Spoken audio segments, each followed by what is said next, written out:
Letter 5, Chapter Summary. Screwtape begins this letter by once again reprimanding Woodworm for his naivety and his excitement about the new war in Europe. Screwtape explains that war can be very entertaining in so much as it brings about hatred and violence, but it could also drive masses of people to God. Now Screwtape warns his nephew not to get caught up in the enjoyment only to lose his patience to God. My dear Wormwood, it is a bit disappointing to expect a detailed report on your work, and to receive instead such a vague rhapsody as your last letter.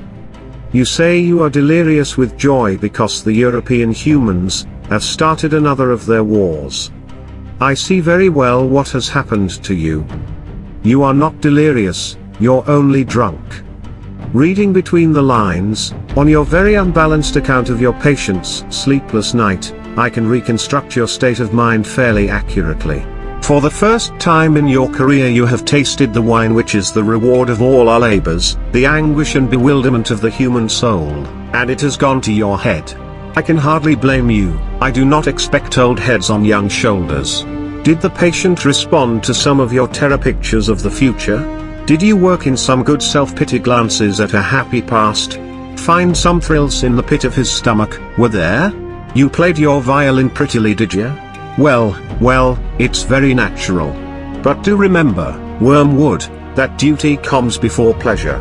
If any present self-indulgence on your part leads to the ultimate loss of the prey, you will be left, eternally thirsting for that draught of which you are now so much enjoyed of your first sip. If, on the other hand, by steady and cool-headed application, here and now you can't secure his soul, he will be yours forever, a brimful living chalice of despair, and horror, and anguishment, which you can raise to your lips, as often as you please. So, please do not allow any temporary excitement to distract you from the real business of undermining faith, and preventing the formation of virtues.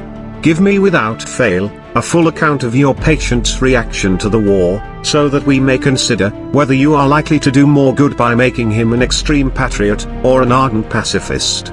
There are all sorts of possibilities. In the meantime, I must warn you not to hope too much from a war. Of course, a war is entertaining. The immediate fear and sufferings of the humans is a legitimate and pleasing refreshment for our myriad of toiling workers. But, what permanent good does it do us, unless we make use of it for bringing souls to our Father below? When I see the temporal sufferings of humans, who finally escape us, I feel as if I have been allowed to taste the first course of a rich banquet, and then deny the rest. It is worse than not to have tasted it at all. The enemy, true to his barbarous methods of warfare, allows us to see the short misery of his favorites, only to tantalize and torture us. To mock the incessant hunger which, during this present phase of the great conflict, his blockade, is admittedly imposing. Let us therefore, think rather, how we can use, than how we can enjoy, this European war. For it is certain tendencies inherent in it, which there are, in themselves, by no means in our favor. We may hope for a good deal of cruelty, and unchastity.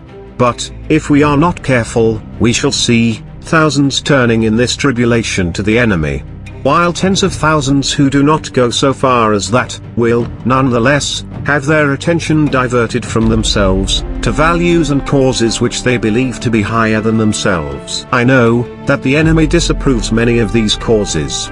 But, that is where he is so unfair. He often makes prizes of humans who have given their lives for causes he thinks bad on the monstrously sophistical ground that the humans thought them good, and were following the best they knew. Consider too, what undesirable deaths occur in wartime. Men are killed in places where they know they might be killed, and to which there they go, if they are at all of the enemy's parties prepared. How much better for us, if all humans died in costly nursing homes, amid doctors who lie, nurses who lie, friends who lie, as we have trained them, promising life to the dying, encouraging the belief that sickness excuses every indulgence, and even, if our workers know their job, withholding all suggestions of a priest, lest it should betray to the sick man his true condition. And how disastrous for us, is the continual remembrance of death which war enforces. One of our best weapons, contended worldliness, is rendered useless. In wartime, not even a human can believe he's going to live forever. I know it's Scab Tree, and others have seen in war a great opportunity for attacks on faith. But I think that view was exaggerated. The enemy's human partisans have all been plainly told by him that suffering is an essential part of what he calls redemption. So that a faith that which is destroyed by a war or pestilence cannot really have been worth the trouble of destroying. I am speaking now of diffused suffering over a long time, which as the war will produce. Of course, at the precise moment of terror, bereavement, or physical pain, you may catch your man when his reason is temporarily suspended. But even then, if he applies to enemy headquarters, I have found that the post is nearly always defended. Your affectionate uncle, Screwtape.